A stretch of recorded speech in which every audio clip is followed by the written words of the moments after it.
3 unbelievable horror stories happened in USA. You ever feel like someone's watching you? Like there's something off, even when everything seems normal? What if I told you that some of the most terrifying real-life horror stories didn't happen in abandoned asylums or deep in the woods? They happened in regular neighborhoods to regular people in the middle of the United States. These aren't ghost stories, these are true nightmares. And after hearing them, you might start double-checking your locks before going to bed. Story 1.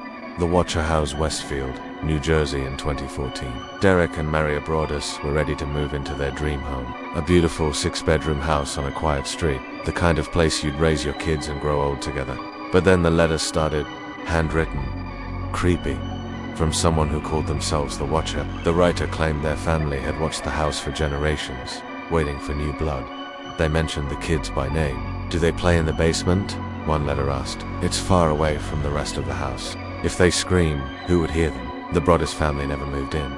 They were too terrified. The Watcher was never found. Some believe it was a neighbor. Others think the truth is much darker, and no one knows what's really hiding inside that house. Story 2. The Silent Twins, Jennifer and June Gibbons. They looked like any other identical twins, but these sisters lived in a world of their own. They spoke a private language, moved like mirrors, and isolated themselves completely from everyone. Their connection was so deep, so strange, it became dangerous. They committed crimes together, were institutionalized, and began to believe that only one of them could survive. One day, Jennifer suddenly said, "I'm going to die," and she did. No trauma, no illness, no explanation, just gone. Doctors were shocked, and after that, June started speaking like nothing ever happened. Was it a psychological break, or something unexplainable?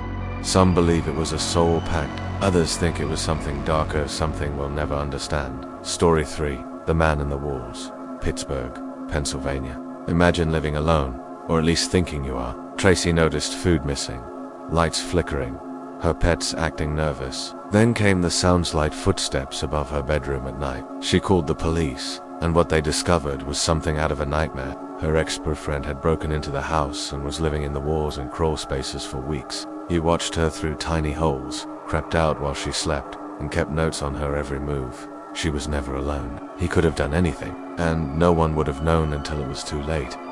These aren't just stories. These are true horrors that happen to real people in places just like your town. So if you hear a noise tonight and think it's just the wind, maybe listen a little closer.